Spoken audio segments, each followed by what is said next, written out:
This is the news at 10. Live from Channels Television.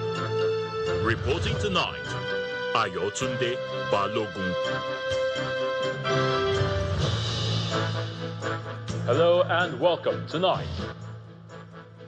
Pensioners push for minimum wage adjustment to 60,000 naira from the current 30,000 naira. Lagos Island Club demands constitutional conference to address Nigeria's pressing challenges.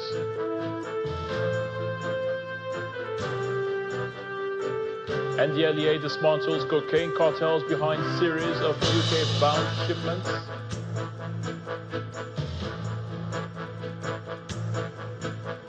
And President Trump says Gaza hostages will soon be freed ahead of Monday's peace talks.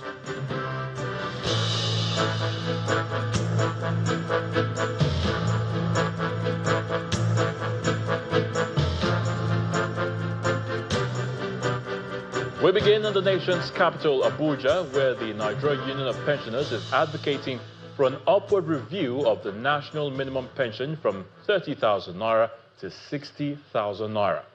The union's president, Godwin Abumisi, made this demand during the Pensioners' Day celebration in Abuja.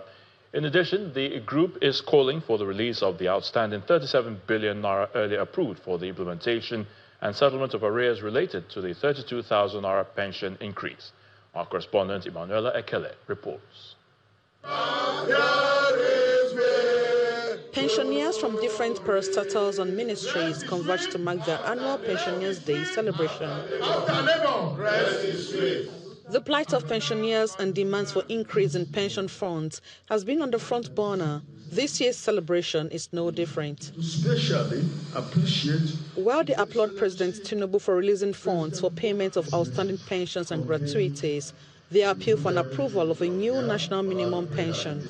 I humbly make passionate appeal to our amiable and indefatigable President Bola Ahmed Tinubu, GCFR, to consider his gracious approval for a new national minimum pension of 60,000 naira instead of 32,000 naira for Nigerian pensioners, in appreciation of their long, active, and selfless services to their fatherland. They further make other demands that affect members of the union.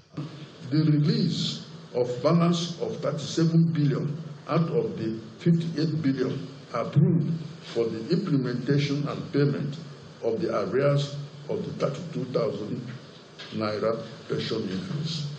2. Urgent inclusion of pensioners from the 7 defunct parastatals who were advertently excluded from benefiting the 32,000 pension increase. The day rounds up with a reminder to state governors and local government chairmen for immediate implementation of series of pension increase approved by the federal government over the years. Emanuela Ekele, Channels Television News. Nigeria needs a constitutional rebirth for it to work better, and President Bola Tinubu needs to convene a proper constitutional conference where all ethnic groups can come together to negotiate for a better country. This is the view of some participants at the 2025 Independence Day Lecture and Awards Night hosted by the Island Club in Lagos. Our correspondent, Shola Shirley, reports. As part of activities to celebrate Nigeria at 65, Island Club Lagos, which describes itself as a hub for intellectuals, professionals, traditional rulers, government officials, and even the followership, gathered all of these categories of people to discuss the topic, Nigeria and the African Reawakening, the giants that must not sleep. We gather not only to celebrate, but to reflect. The theme before us is neither slogan nor ornament. It's a warning, a reminder, a call to conscience. The guest lecturer, renowned Pan-Africanist and intellectual Professor Patrick Lumumba, criticized the underdevelopment on the African continent. He urged Nigerians and Africans to see independence not merely as the lowering of flags, but as the pursuit of true self-sufficiency.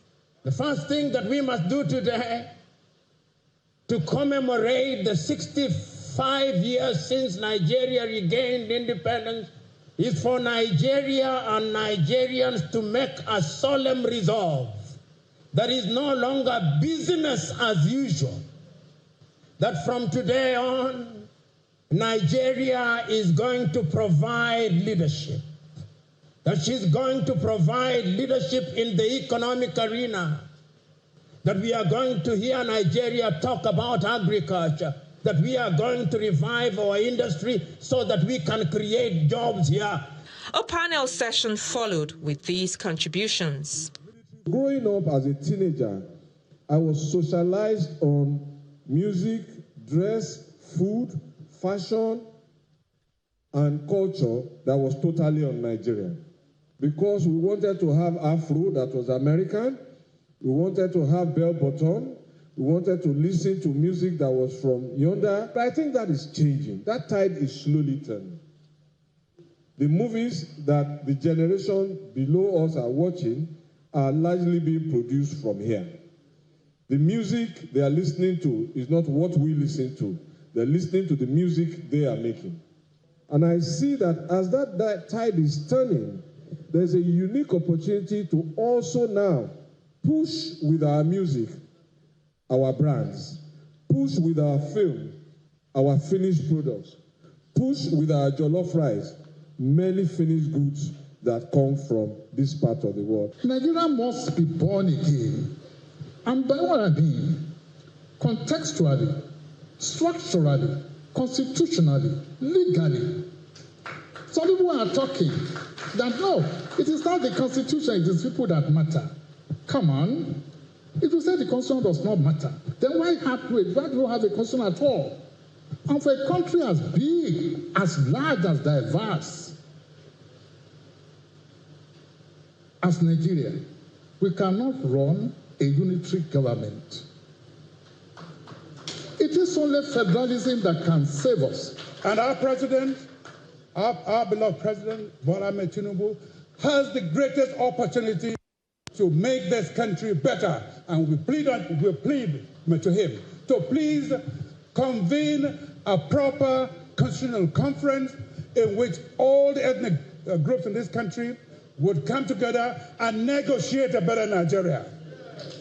Participants also called for patriotism without pretense and a collective commitment from all to build a Nigeria worthy of the sacrifices of the past and one worth living for our children. Shola Shoyele, Channels Television News.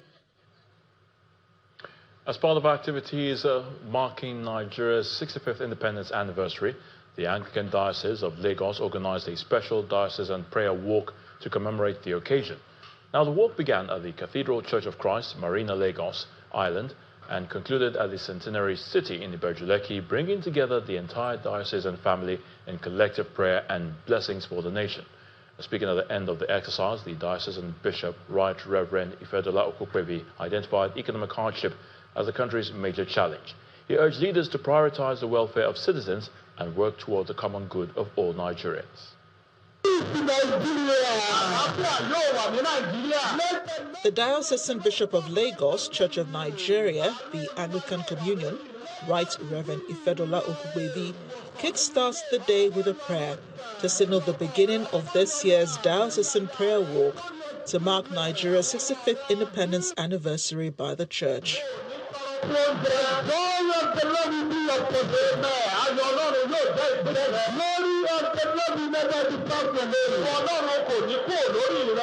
After seeking God's intervention, the congregants set out on the walk that takes them through various bus stops, including Lekki. Cleanse, O Lord, this ministry in the mighty name of Jesus. And then Ajah, along the Lekki-Ajah Expressway, where they rendered prayers for Nigeria. By the reason of this independence, we pray Nigeria is free. Amen. free of oppression, free from depression, free from suppression, free from hunger. Right Reverend Okuwevi speaks on the purpose of the prayer walk. So we are seizing this opportunity to call on God so that He can intervene in the life of Nigeria, so that He can heal Nigeria, so that He can bless Nigeria, so that He can have mercy upon Nigeria. It is once again time to call on leaders to work for the good of Nigerians. The people working in government and people that are not working in government working together for the good of Nigeria. And that's why we call them the state actors. Are those people that are working with government.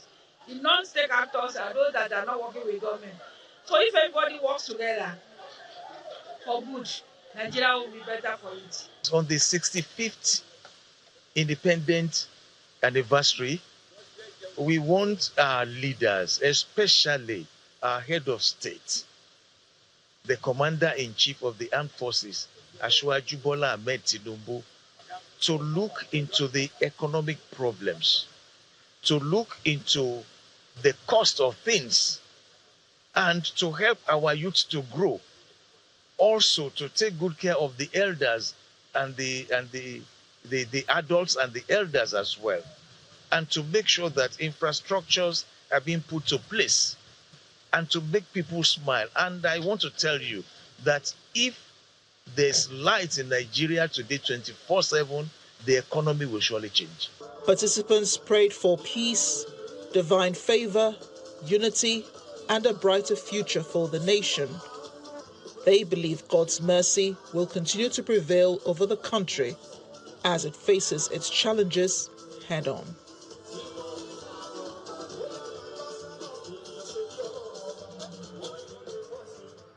The senator representing Edo North, Adams Oshiomhole, has blamed former Nigerian leaders over their inability to end insecurity, and particularly the uncurbed attacks by insurgent groups.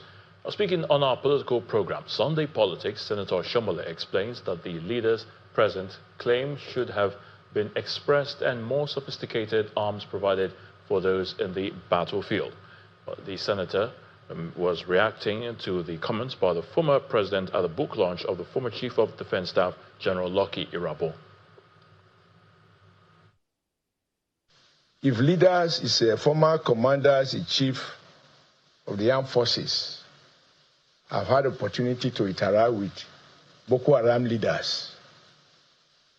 Why are we searching for them? Which means they know them. What did they do with the information?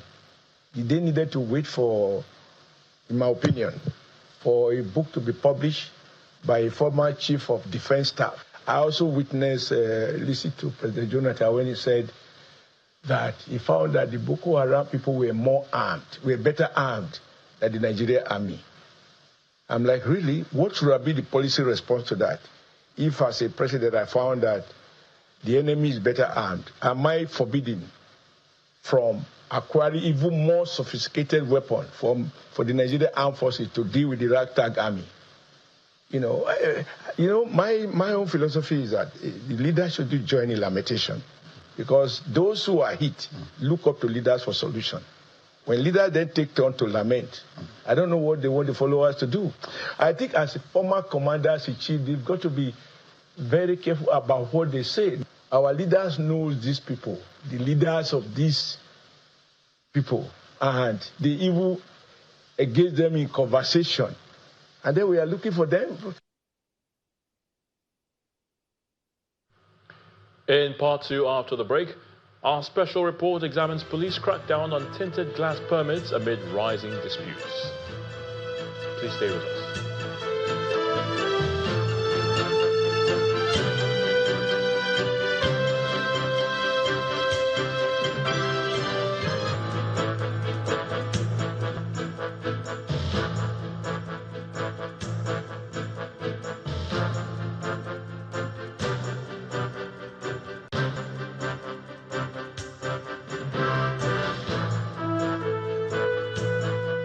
Welcome back. If you've just joined us, you're watching the news at 10 on Channels Television, broadcasting live from Lagos. A reminder of our top stories.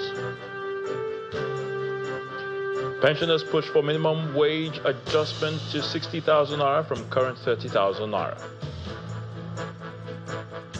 Lagos Island Club demands constitutional conference to address Nigeria's pressing challenges. NDLEA dismantles cocaine cartels behind series of UK-bound shipments. And Donald Trump says Gaza hostages will be freed soon ahead of Monday's peace talks.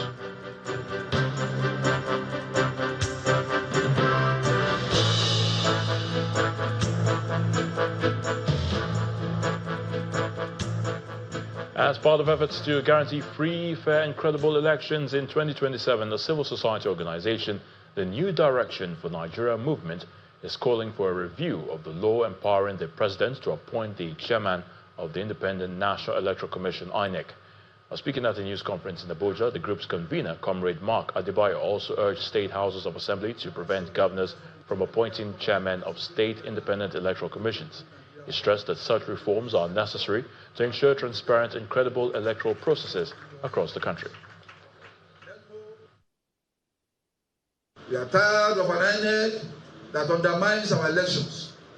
Nigerians are fed up with an electoral management body that suffocates the democratic space by denying Nigerians the right to association, fire, registering of political parties without giving spurious excuses for disqualifying applicants. Nigerians have a right to organize themselves into political parties, and INEC has a constitutional duty to register them as such. We are fed up with an INEC that refuses to live up to its status of an independent body.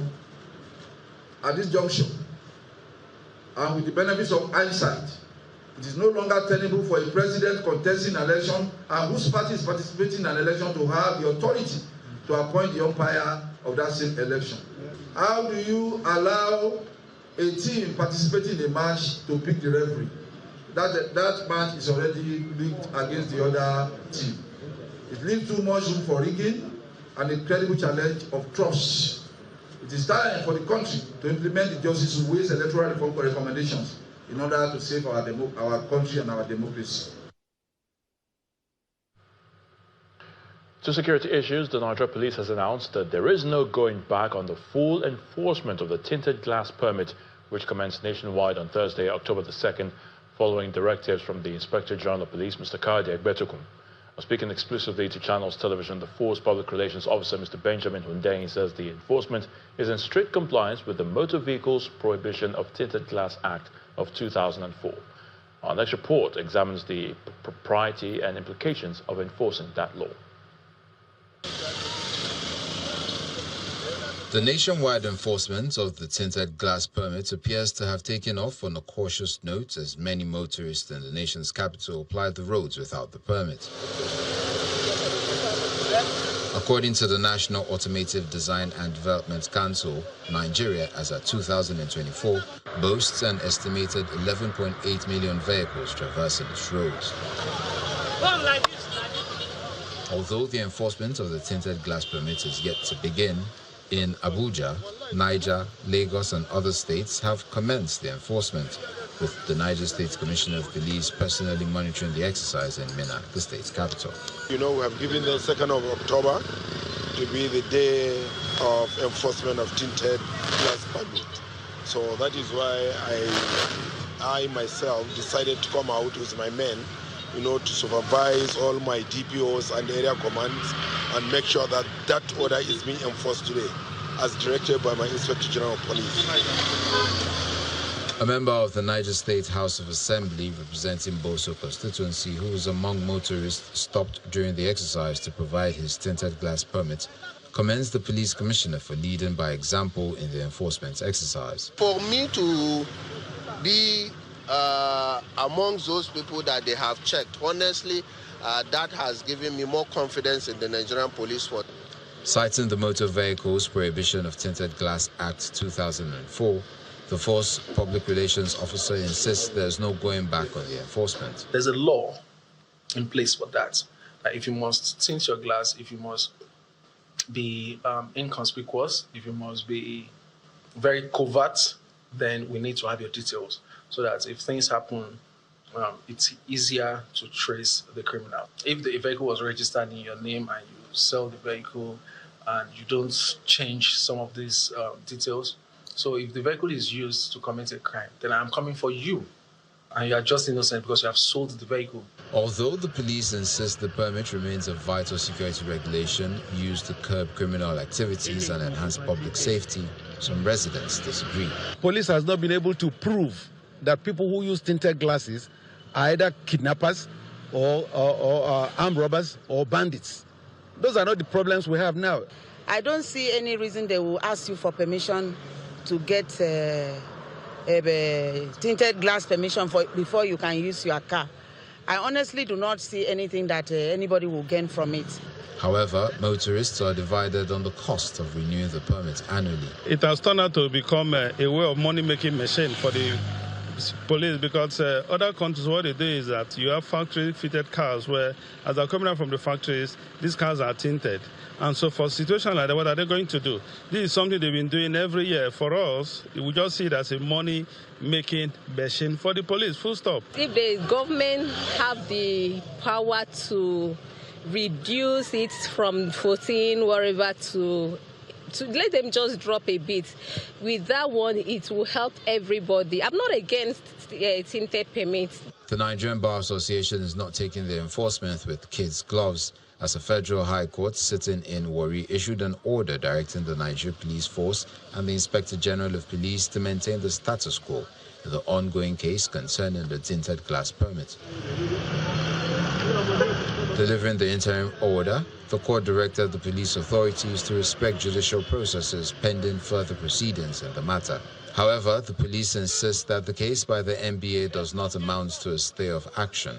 There's been no hearing, there's been no court order, there's been no injunction. So for now, we maintain status quo. Status quo in this sense is continuing with our enforcement, continuing with the enforcement of the existing law for tinted permits. As the enforcement gains traction nationwide, the police is urging motorists to ensure their vehicles have valid and verifiable tinted glass permit documents, as violators are at risk of their cars being impounded.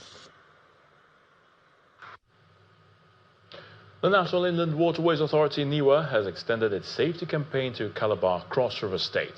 The one-day sensitization program is designed to address the alarming rise in boat accidents and to promote safer navigation across the nation's waterways.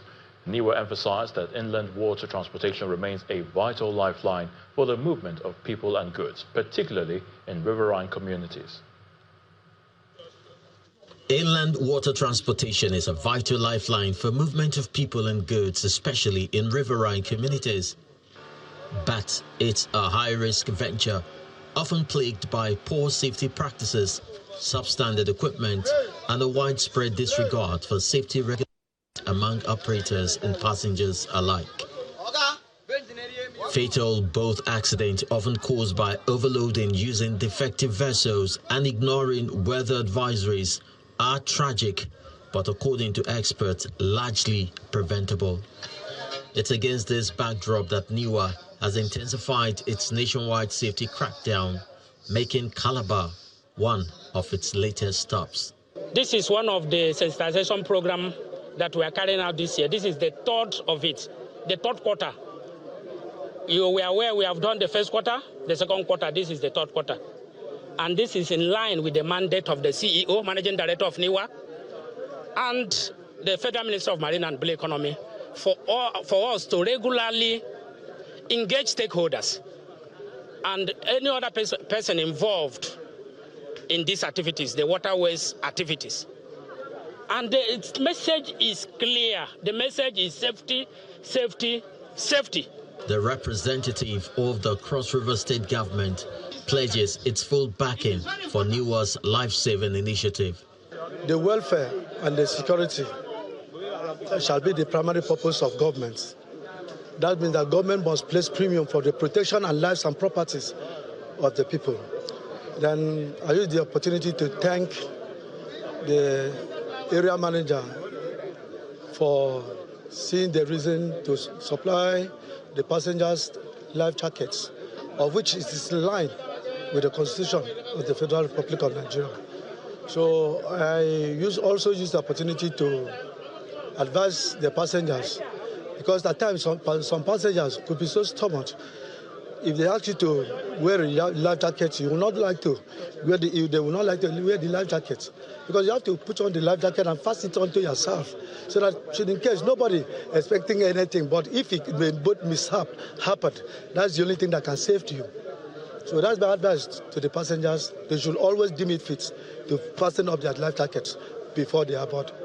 Operators at the program praised NIWA, stating the practical sessions offered a critical refresher on essential safety and rescue techniques. It's enlightening us the more, and it's something that when I go back as a chairman, I will also inform my people who were unable to be here, and we are going to be more safety conscious by way of providing and ensuring that our passengers put on life vests before they go on board any boats. And of course, we have also been informed that, or told or reminded that we need to also put in place our boats to make it very seaworthy, and we are going to ensure that we comply effectively. The program concludes with stakeholders participating in practical demonstrations on the use of life jackets, emergency drills, and safe navigation techniques. They also collectively pledge to uphold NIWA's mandate for a safe, efficient, and sustainable inland water transport system in the region.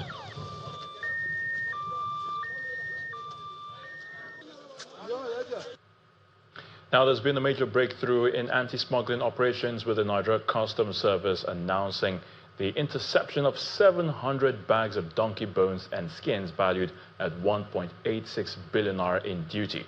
According to officials, the seized consignment was being illegally transported in violation of Nigeria's export and wildlife protection laws. This operation underscores the agency's commitment to safeguarding endangered species and enforcing trade regulations across the country. In a major crackdown, officers of the Nigeria Customs Service Federal Operations Unit, Zone B, intercepted hundreds of bags of donkey bones and 2,500 pieces of skins, valued at 1.86 billion naira. The items, hidden in sacks and transported along a major trade route, were seized during separate anti-smuggling operations. This is a significant milestone in our ongoing fight against illegal wildlife trafficking, which remains a serious threat to biodiversity, national security, and international reputations. Protecting diversity, upholding national and global commitments. Nigeria is blessed with rich and diverse wildlife species. Unfortunately, the increasing exploitation and illegal trade in wildlife, including trafficking of donkey's parts, poses a grave threat to our ecological heritage. Comptroller General Aminu Sule said the seizures reflect customs' determination to enforce the ban on the illicit donkey trade, a practice that threatens biodiversity and fuels illegal wildlife markets. The confiscated items were formally handed over to the National Environmental Standards and Regulations Enforcement Agency, NESRA, in Kaduna. Look at the savannah, this our region. These wild animals, like the donkey that we're talking about today, it's a very habitable place for them. But as a result of harvesting of these donkeys, unhealthy harvesting, most of them has disappeared. So we want to thank the custom for this foresight, for this partnership that is working. I'm very much aware that this is not the first time you are handing over such items to NESRA. You have done it nationwide. Customs warns that the illegal slaughter and trade of donkeys not only undermine the ecosystem, but also endanger the livelihoods of rural communities where donkeys are essential for transport and farming. The service reaffirmed its commitment to curbing the illegal wildlife trade and protecting Nigeria's natural heritage. Still ahead on the news at 10, NDLEA dismantles cocaine cartels behind series of UK-bound shipments. Please join us again.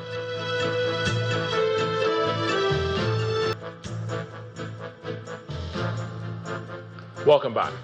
In Imo, the state government has announced a total ban on all forms of mining and dredging activities within Owerri, citing widespread environmental devastation caused by uncontrolled sand mining. The State Commissioner for Industry, Mines and Solid Minerals, Ernest Ibejako, made this known during a meeting with stakeholders in the mining and dredging sector at the State Secretariat in Owerri. The government of Imo State reiterates emphatically, enough is enough. We cannot, in the name of legality or federal licensing, sacrifice the environmental safety and survival of Owerri Capital Territory. We must not allow the continued destruction of a city that cost billions of naira to develop and is home to millions of lives and investments. Therefore, we earnestly and firmly demand the final and total prohibition of any form of sand mining and dredging within the Owerri Capital Territory, strict enforcement of existing laws under the Nigerian Minerals and Mining Act 2007 and the regulations of 2011, particularly provisions protecting public infrastructures, rivers and communities. Imo State government shall lay emphasis on any mining activity outside the state capital territory on the provision of EIA, EMP, EPRP, and CDA to avoid reoccurrence of this uncontrolled sand mining expedition in Imo State. The National Drug Law Enforcement Agency, the NDLEA, has announced the dismantling of 2 major drug cartels behind 6 separate consignments of cocaine concealed in stainless cup walls, body cream, and hair gel containers. 5 suspects, including the mastermind of the syndicate, Alhaji Hamid Taufik Ode, who posed as a businessman and real estate developer, were arrested. According to a statement by the agency's Director of Media and Advocacy, Mr. Femi Babafemi, investigations into the cartel began on September the 16th this year when NDLEA operatives at the export shed of the Murtala Mohammed International Airport, Ikeja, in Lagos, intercepted 174 parcels of cocaine weighing 13.40 kilograms hidden in cocoa butter body cream containers. The statement noted that following the arrest of a cargo agent, further investigation identified Alhaji Ode as the owner of the consignment, which he admitted purchasing for over 150 million naira. The statement adds that NDLEA operatives also thwarted 5 other attempts by another criminal syndicate to export cocaine consignments to the United Kingdom, reinforcing the agency's determination to clamp down on international drug trafficking networks.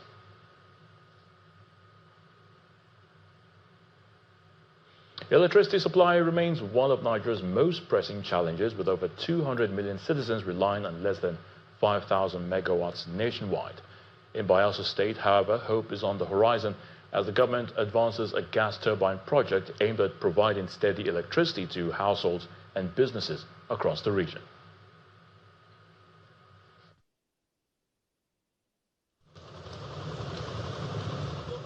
In Yenegua, it's a promise taking shape. Governor Duoye Diri, alongside members of the State Executive Council, inspect progress on the gas turbine installation, an ambitious project aimed at delivering Bayelsans steady and reliable electricity.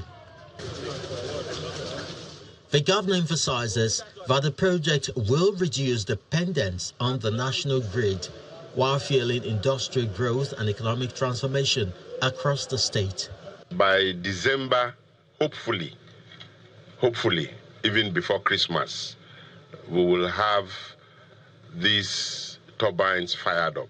For there to be constant electricity, everybody must pay for it. Experts describe the gas turbine initiative as a bold step towards sustainable energy, with the potential to position Bayelsa as a power hub in the Niger Delta. Nigeria currently generates less than 5,000 megawatts. The country that, in quotes, has over 200 million people. The distribution companies buy electricity from these 5,000 megawatts. 5,000 megawatts is just for a university in China.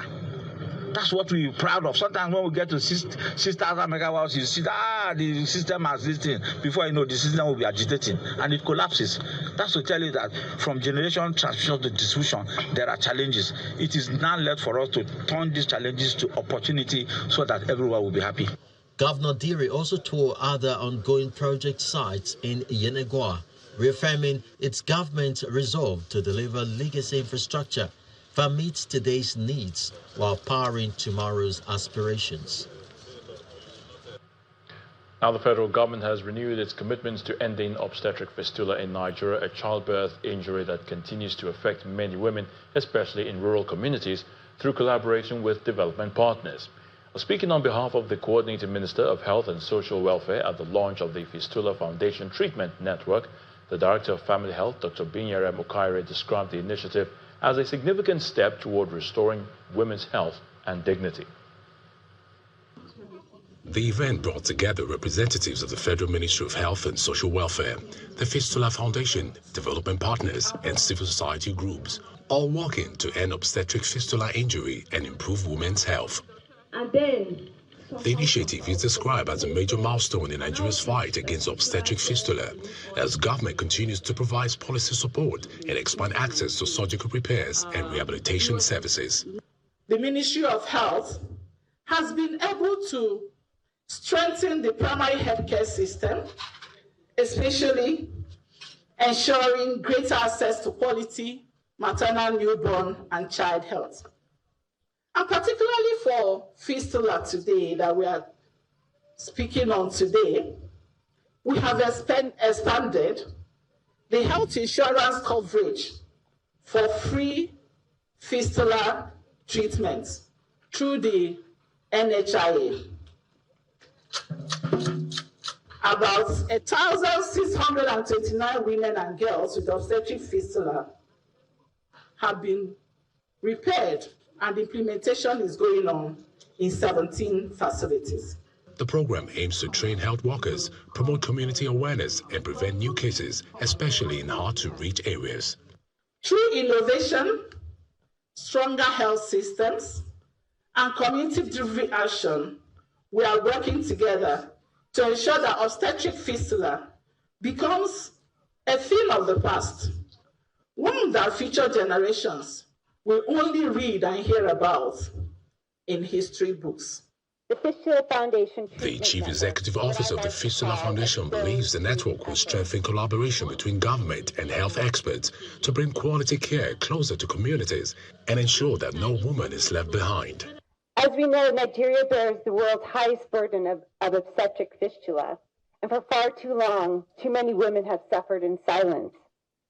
By uniting surgeons, hospitals, outreach partners, and government stakeholders, the network we are launching today will bring high-quality care closer to home to hundreds of women every year. This initiative is expected to boost facilities, train surgeons, and promote advocacy towards ending obstetric fistula in Nigeria. In Bauchi, the state government has embarked on a series of major projects designed to bring its master plan to life. The latest initiative is the construction of a new international conference center, coming just 1 year after the unveiling of the newly built government house. Our correspondent, Hajara Aliu, tells us more. The newly constructed International Conference Center is creating a buzz across Bauchi State as the building is part of the urban renewal program initiated by the Bauchi State government under Governor Bala Mohammed.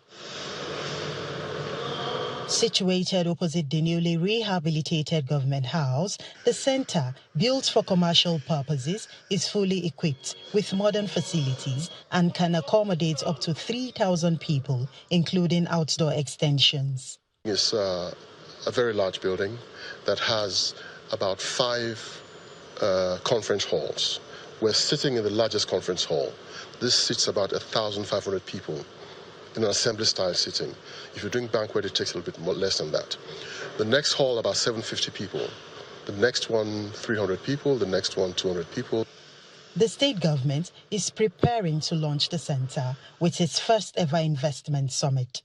The ongoing construction of flyovers in the capital city is a key part of Governor Mohammed's urban renewal agenda. The state government insists that these projects do not overlook pressing public needs, but it aims to drive long-term growth without coming at the expense of the common person. We have expanded our capacity to provide water for Bauchi as an urban city.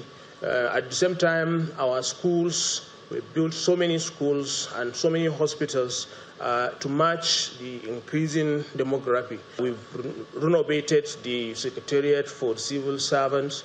We have also built a new government house, built new palaces for the traditional institutions, in addition to other social services.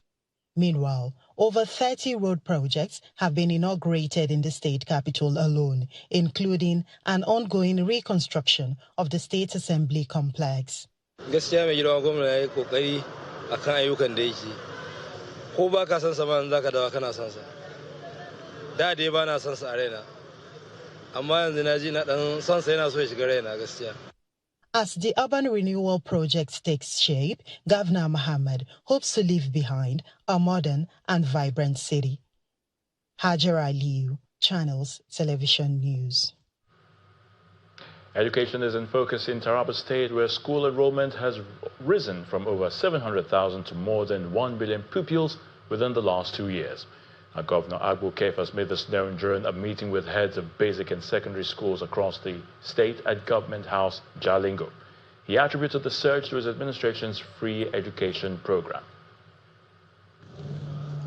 For the second time in 2 years, Governor Agbo Kefas is meeting heads of basic and secondary schools across the state, following his declaration of free and compulsory basic and secondary education.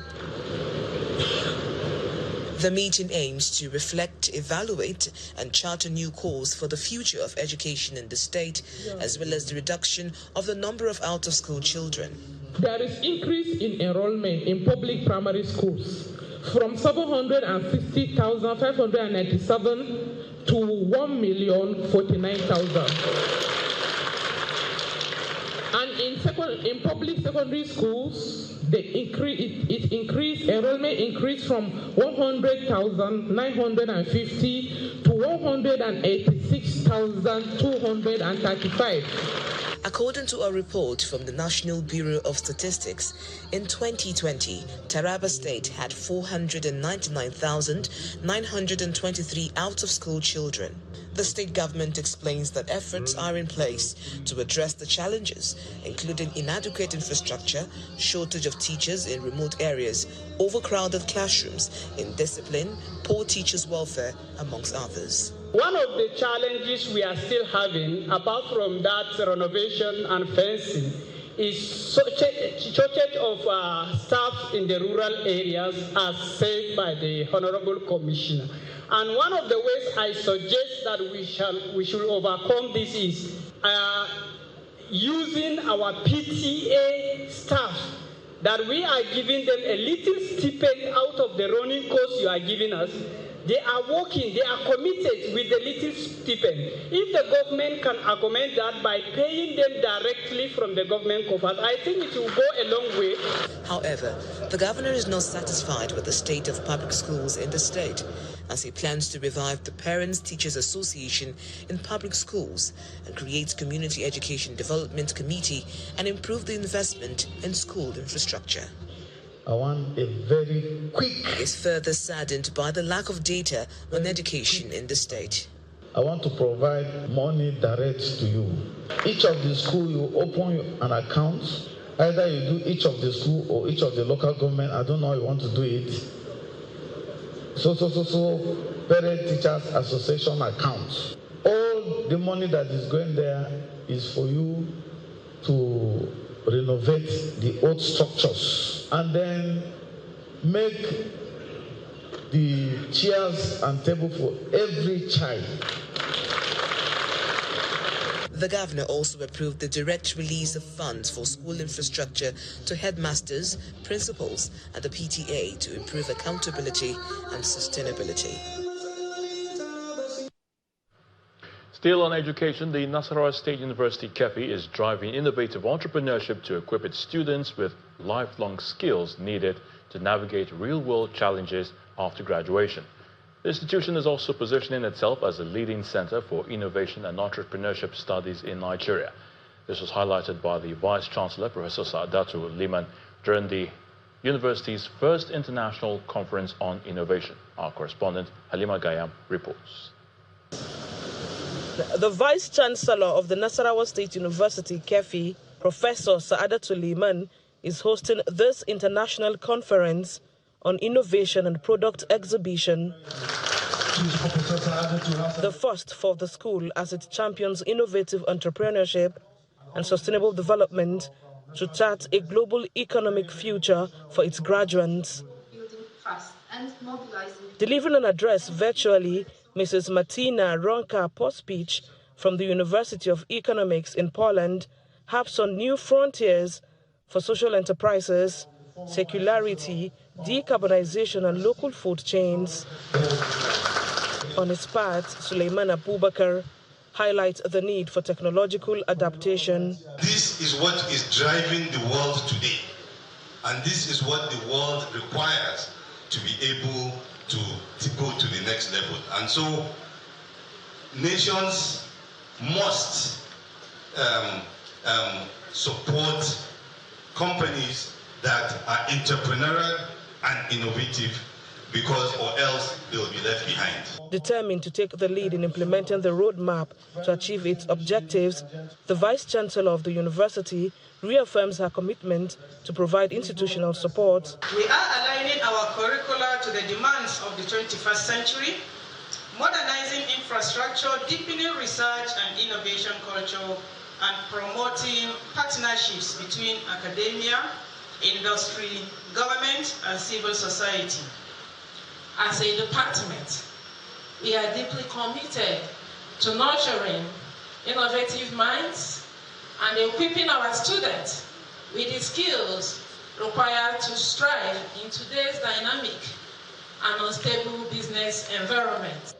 A product exhibition is one of the highlights of the gathering. The Vice-Chancellor leads participants to celebrate the creativity of students who exhibited their product across different sectors. We are going to find anywhere that there is a problem, we are going to find a way to create jobs. So yeah, creating of jobs, that's what we have to do after school. As the students prepare for real-world challenges after graduation, the leaders say they will continue to inspire the next generation of innovative entrepreneurs from the Nasarawa State University to the world. Halima Gayam, Channels Television News. In sports news, Enyimba International and Rivers United settled for a goalless draw in the clash of former champions in match day 7 of the Nigeria Premier Football League played this evening at the Enyimba International Stadium. The result leaves the People's Elephants second on the MPFL table with 13 points from 7 games, while the Pride of Rivers are fourth with 12 points from 6 games. Warri Wolves picked one of the away victories of the day as they edged Barao FC by a lone goal at the Sani Abacha Stadium, Kano. Justice Ohana got the only goal of the game. In Yanagwa, Ikorodu City forced Bayelsa United to a 1-1 draw. Abia Warriors got the other away win in Sunday's clash, edging Kwara United by a lone goal. Emeka Obioma got the only goal on the 48th minute from the penalty spot. Kun Khalifat forced host Niger Tornadoes to a 1-0 draw at the Mina Township Stadium. It's now 3 wins in a row for Shooting Stars, who defeated Plateau United of Jos by a goal to nil. In the English Premier League, Erling Haaland continued his prolific form as Man City battled to a 1-0 win over Brentford and gave boss Pep Guardiola his 250th English Premier League win earlier today. Guardiola is the 16th manager to reach the milestone with a single club, but has done so in just 349 games. That's 74 games quicker than anyone else.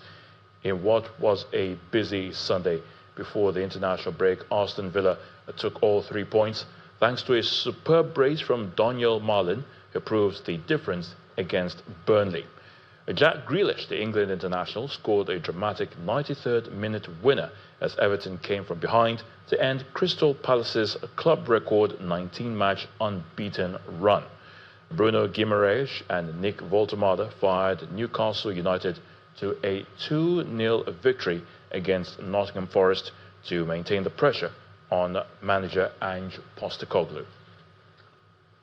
George Russell has claimed a dominant victory in the Singapore Grand Prix, the Mercedes driver converting pole position into a flawless win ahead of Max Verstappen and Lando Norris, while McLaren scored enough points to seal the 2025 team's championship. While Russell cruised to the win at the Marina Bay circuit, McLaren scored the 13 points it needed to win a second consecutive championship. However, it came under controversial circumstances as Lando Norris made contact with Oscar Piastri on the first lap.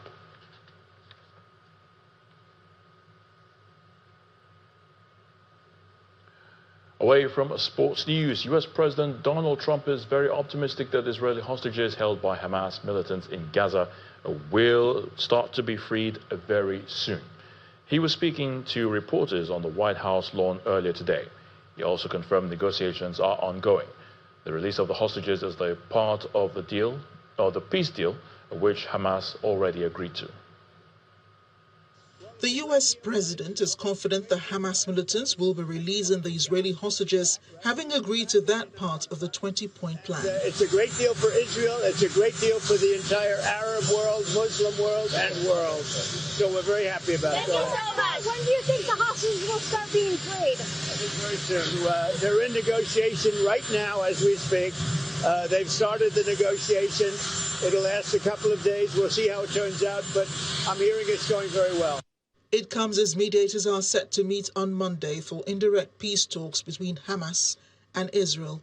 The talks come after Hamas agreed to parts of the Gaza plan, including the release of hostages and handing over Gaza governance to Palestinian technocrats, but is seeking negotiations on other issues.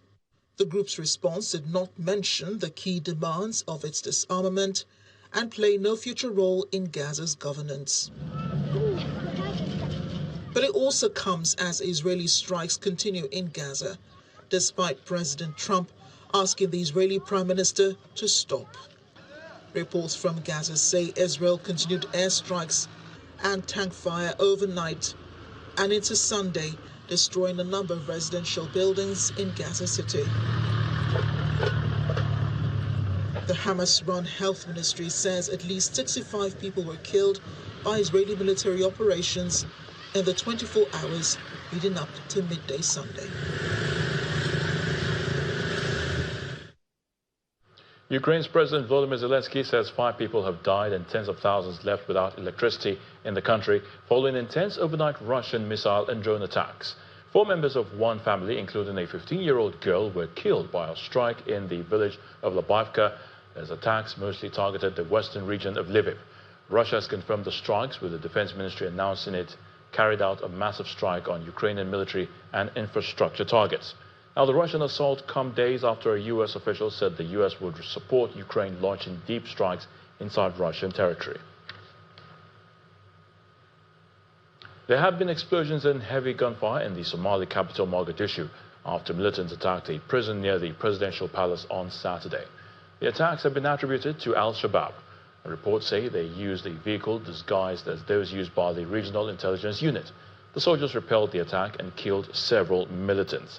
The incident came hours after the government lifted roadblocks that had been in place across the city for years, saying security had improved. Now, the barriers were intended to safeguard critical government sites, but many residents had complained that they obstructed traffic and businesses. And the main news again. Our pensioners are pushing for minimum wage adjustment to 60,000 naira from the current 30,000 naira. And the NDLEA has dismantled cocaine cartels behind series of UK-bound shipments. And US President Donald Trump says Gaza hostages will be freed soon ahead of Monday's peace talks.